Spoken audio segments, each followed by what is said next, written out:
दोस्तों, Republic party के उम्मीदवार डोनाल्ड ट्रंप अमेरिका के 47वें राष्ट्रपति बनने जा रहे हैं। ट्रंप की जीत के बाद से ही उनको कई देशों से बधाई आ रही है। दोस्तों, जैसे ही राष्ट्रपति पद पर ट्रंप की वापसी हुई, कुछ देशों में बेचैनी फैल गई। हालांकि कुछ ऐसे देश भी थे जो ट्रंप की वापसी से खासा खुश नजर आए। इन्हीं में से एक देश है बांग्लादेश।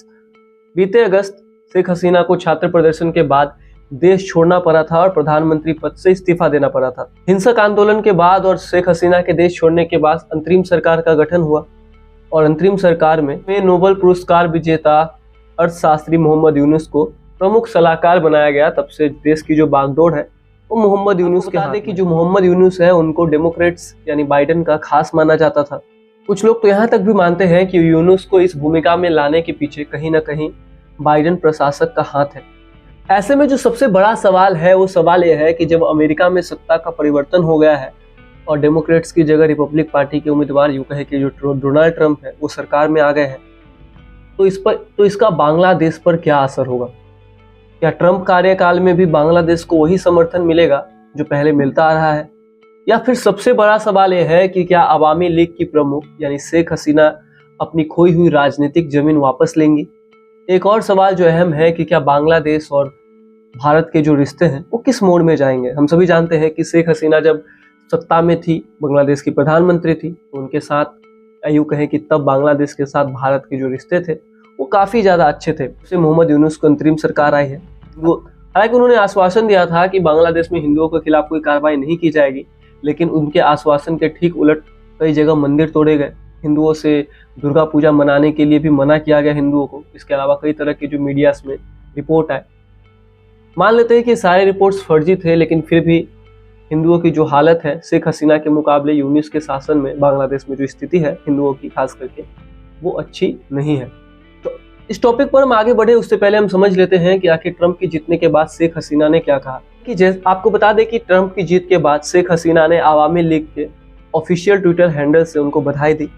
आपको बता दें कि इस पोस्ट में डोनाल्ड ट्रंप के साथ शेख हसीना की एक तस्वीर डाली गई है। बधाई देते हुए इस पोस्ट में कहा गया कि अवामी लीग की अध्यक्ष यानी शेख हसीना ने ट्रंप को राष्ट्रपति बनने पर बधाई दी है। उन्होंने आगे कहा कि ट्रंप की जो जीत हुई है वो निश्चित करती है कि अमेरिकी लोगों का ट्रंप में काफी भरोसा है। इसके बाद शेख हसीना ने पोस्ट में आगे कहा कि वो उम्मीद करती है कि ट्रंप के फिर से शासन में आने के बाद जो बांग्लादेश के रिश्ते हैं अमेरिका के साथ वो फिर से मजबूत होंगे। और सवाल यह है कि क्या ट्रंप के आने से वर्तमान में जो यूनिस सरकार है, यूँ कहें कि जो अंतरिम सरकार है, उसकी मुश्किलें बढ़ेगी। आपको बता दें कि 2016 में जब पहली बार डोनाल्ड ट्रंप राष्ट्रपति पद के लिए चुनाव जीत कर आए थे, तो उन्होंने डेमोक्रेटिक पार्टी के उम्मीदवार हिलेरी क्लिंटन को चुनाव हराया था। आपको बता दें कि तब मोहम्मद यूनुस, जो आज बांग्लादेश के अंतरिम सरकार के प्रमुख माने जा रहे हैं, मुख्य सलाहकार माने जा रहे हैं, उन्होंने 2016 में ट्रंप की जीत के बाद कहा था कि यह सूर्य ग्रहण जैसा है। यूनुस ने तब ट्रंप को यह सुझाव देते हुए कहा था कि आप दीवारें न बनाकर पुल बनाइए और आपका जो दृष्टिकोण है उसको और अधिक उदार बनाइए। तो क्लियर है कि जो यूनुस है वो ट्रंप को पसंद नहीं करते थे। आपको बता दें कि कुछ एक्सपर्ट्स ये कह रहे हैं कि जब बांग्लादेश में सत्ता का परिवर्तन हुआ और मोहम्मद यूनुस को आपका जो प्रमुख सलाहकार बनाया जा रहा था, इसमें बाइडेन प्रशासन और हिलेरी क्लिंटन का जो भूमिका है वो काफी ज्यादा है। ट्रंप के आने से यूनुस की जो मुश्किलें है वो बढ़ सकती है। इसका सबसे बड़ा प्रमाण है ट्रंप का दिवाली में दिया गया संदेश। आपको बता दें कि ट्रंप ने अपने दिवाली के संदेश में बांग्लादेश में हिंदुओं की हालत और प्रधानमंत्री मोदी को लेकर एक बयान दिया था। इस बयान के बाद से सोशल मीडिया पर जो बहस है वो काफी ज्यादा तेज हो गई थी।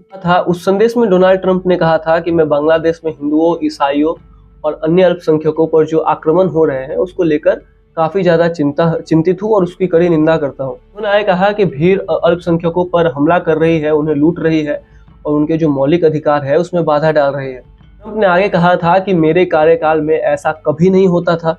कमला और जो बाइडेन ने बांग्लादेश सहित पूरे विश्व में हिंदुओं की अनदेखी की है। तो इस वीडियो का एंड करने से पहले आपको एक सवाल के साथ छोड़ जाते हैं कि आपको क्या लगता है कि क्या ट्रंप के आने के बाद जो बांग्लादेश की जो हालत है वो सुधरेगी? क्या शेख हसीना के लिए अभी भी कोई मौका है कि वो राजनीतिक सत्ता में वापस कर सकती है, वापसी कर सकती है, या अवामी लीग को फिर से खड़ा कर सकती है?